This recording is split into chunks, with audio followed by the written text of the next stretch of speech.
Riding any motorcycle over 4,000 kilometres is a challenge. Now, imagine doing it on a liquid-cooled two-stroke that was built about 75 years ago. That's what Nathan is planning on doing with a 1947 Scott Flying Squirrel. Now, many would say he's crazy.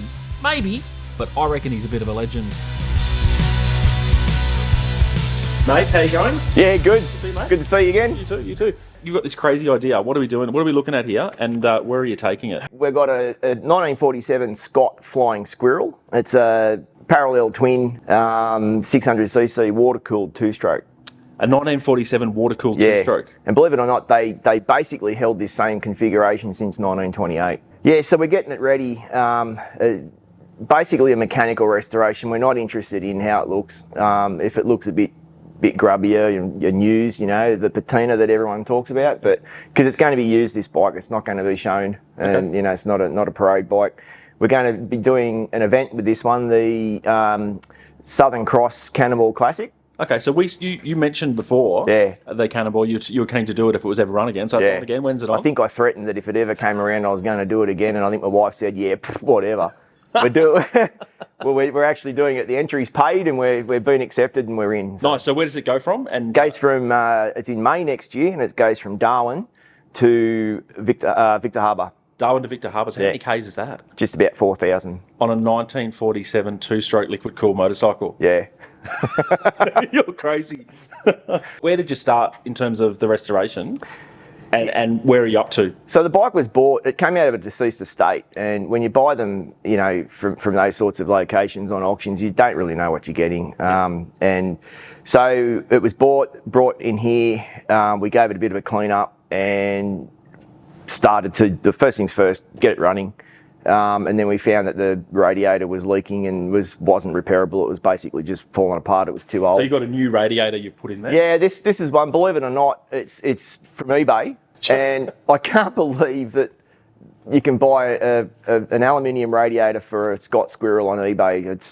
That's just crazy. So the original radiator's there. The original radiator, it's all copper. It's a good old-fashioned copper one. Yeah. You just can't buy parts. Yeah. There's just I need pistons and things like that for the motor, and you just can't get them. So will you have to then manufacture them? Yeah. You try and work around it. You try and find better second-hand ones somewhere in the world, and maybe I'm thinking of machining them down and sleeving them to all sorts of different ideas. You just got to think outside the box. That's for sure. When you're trying to get something like this going again. Yeah. But it'd be lovely just to buy all new parts and have it all freshly reconditioned before you go off doing 4,000 k's across Australia. But So this one is just on to test it? Yeah, basically this, because we can't get a new radiator. He's not even going to start making a new one until later in this year, around November. And we really needed the bike on the road as early as we can so we can start putting miles on it, treat it hard, find its weak spots, fix them and move forward. So just Googling around trying to find a second-hand radiator or something, and found this on eBay, which I couldn't believe. And there's on the Scott Facebook pages and stuff, there's guys in England that have used these radiators and they've been okay. So I thought, all right, we'll get it. It didn't fit typically, I mean, a liquid cooled bike back then, that's pretty unusual. What other brands were making, do you know? Nothing. It's just nothing. So Scott was as far as you're aware? They had two strokes back then. They were playing around with, early, there was Aussie made, two strokes back there, the Villiers and stuff like that. But they didn't have water cool. Was just, I'm not aware of any other. I'd never heard of it. Yeah. And there's no water pump. It's hot water just gets forced up to the top or rises to the top and forces the cool air back, the water back down through it. So just such a simple design. Yeah, basic and simple. It's probably why it has such a huge volume. It's a massive radiator. Carby, interesting looking carby there. Yeah, beautiful little brass. It's just a gorgeous little carby. I love that. I love brass. I'm just such an old fart. Are you going to polish it up? No, I've been instructed I'm not allowed to. Can't make it look pretty. What else are you looking at doing? Well, so we put the radiator on it, had it all in one piece, fired it up. The fuel tank needed to be flushed and repaired and stuff. So it's off getting repaired at the moment, It's come back, so that's been done. In the meantime, I was getting the radiator, put it all back together again, fired it up, and I rode it around the driveway here, and it wasn't running that great, and the clutch was dragging and I found out that the clutch is dragging because it's full of old sticky two-stroke oil that's been thrown around the place for decades, and that was a bit odd. Why has it got two-stroke oil on the clutch plates, you know? And then there's reading some information about these things. When they've got, like, two-strokes have to seal the crankcase. Yep. Piston comes down, it makes crankcase compression. It can't go anywhere. So back in these days, they didn't have rubber crank seals like we have in two-strokes now. So they've got a very clever mechanical crank seal. And one of the symptoms of when the one on the right-hand side wears is the piston comes down and it forces two-stroke oil out onto the primary chain, or the chain that drives the magneto. And while it lubricates the chain nicely, but it's not supposed to do it. And yeah, we got two-stroke oil flung everywhere. Yeah. So I thought, motor's got to come down, which isn't a bad thing when you're going to do 4,000 Ks on it. So yeah, so pulled the motor down, pulled it apart, measured it up, found out what we need to do, and now I'm trying to find out who can do it, because there's some specialised stuff in there that I don't have the equipment for or the knowledge. Okay, well, let's go take a look at the engine. Looking at a mess. Look, it is a bit of a mess. Yeah, so we're pretty lucky actually. A lot of it's in pretty reasonable condition. It's just wear. So there's just wear and tear from over, you know, I know it has been apart. There's evidence that people have been inside it before, but it's, so I don't know how many Ks have been put on or how many miles have been put on this one, but yeah, so we, pistons are worn. We're going to have to try and find some pistons. Which, so they're a bit of an unusual design too, aren't they? They certainly are. You got, you know, the way they developed two-strokes back in the day. You know, the piston comes down and pressurizes the crankcase, forces your air and fuel up through your transfer ports and into the combustion chamber. And they put these strange domes on them to help sort of force that air and fuel up into the combustion chamber, stop it from going out the exhaust. A lot of overlapping port timing with two-strokes.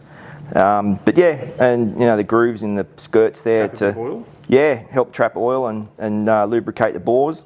This one here had a bit of a seize on the right-hand side. Yeah, okay. So what are you going to do about that? Well, if I can't find pistons, which I don't think I can, you know, you're just going to have to try and find some second-hand ones, the best ones you can find.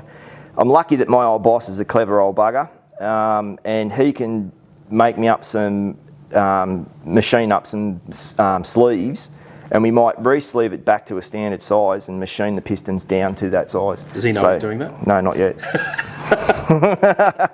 But he will. Crankcase is in good nick. Yeah, just such a simple design. There's nothing to it. The flywheel sits in there. You've got this great big external flywheel. You know, your crankcase is sealed in there.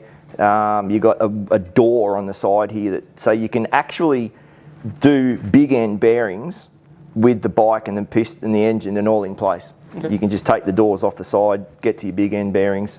Not that you want to, but yeah. Interesting design. Yeah, crank seals. Very interesting crank seal design. I've never seen anything like this before. I'm too young for this stuff, that's my problem. But yeah, so the spring just forces the crank seal out against the crankcase and seals it. So, and it's difficult too, because you can't just buy a workshop manual, so you've got to work out, is that worn or not? I don't have measurements to go by. Yeah. So you've got to try and work this stuff out. They say with the later models like this one, they have a removable head. The earlier ones were one piece. And they say if you don't have to remove the head, don't. Yeah, okay. Because the studs weld themselves into they just corrode and they weld themselves into the alloy. And you can see that there's a little bit of mess on those, but I couldn't believe, we tried gently persuading it with hammers and stuff, heat gun, and yeah, just it came off. It eventually worked its way off, which was fantastic. So that was really good. I went home very happy that night. Okay. Yeah. So what's the next step now? Our next step is to, I really want to replace these, because I had a little bit of play in one of the rods, which is the big end bearing. I really want to be able to replace these bearings, these rollers, but you can't buy them. So I've got to continue. I'm not giving up yet. I'm sure I'll be able to find something somewhere. This is the outer bearing surface. So that is removable. That's a sleeve that's pressed into the conrod. So I'll be able to push that out, make up a new race, fit it in, grind it to size. Same with the inside bearing race. That comes off, that presses onto the crank pin. So we can make new ones of those, press them on, grind them to size. You know, once again, it's the grinding. You need cylindrical grinders and things like that. I don't have that stuff. I've never done any of that stuff. I'm not a machinist, so that's where my old boss and other people overseas and information that you can find through clubs and things like that. Hopefully we can get all that sort of stuff done. So the race is happening next May. When do you want to get the bike sort of back on the road so you can start testing it? What's the plan? Next week. That'd be good. Happen, mate. Yeah, we look as early as possible. Basically, I'm actually a bit stressed. I'm worried about running out of time and not having the bike. I suppose half the problem, the owner of the bike's, oh, it should be right, don't worry, don't let it bother you. But, you know, being a mechanic, I know what needs to be done. I know what can go wrong and the consequences of it and how hard it is to find things on the side of the road in the middle of the country. So it's, yeah, I am stressed, but I want to get it all sorted out as soon as possible.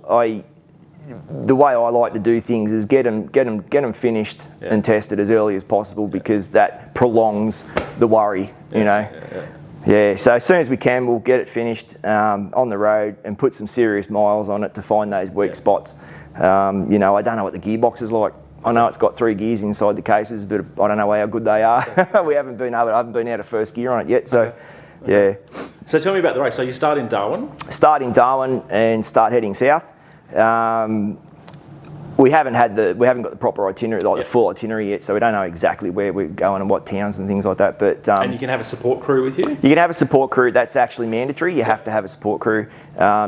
So you got to have a way of carrying the bike should there be a unfinishable breakdown, and enough seats to carry you as well. So we're going to have we've got 2 cars going with a trailer and a spare bike.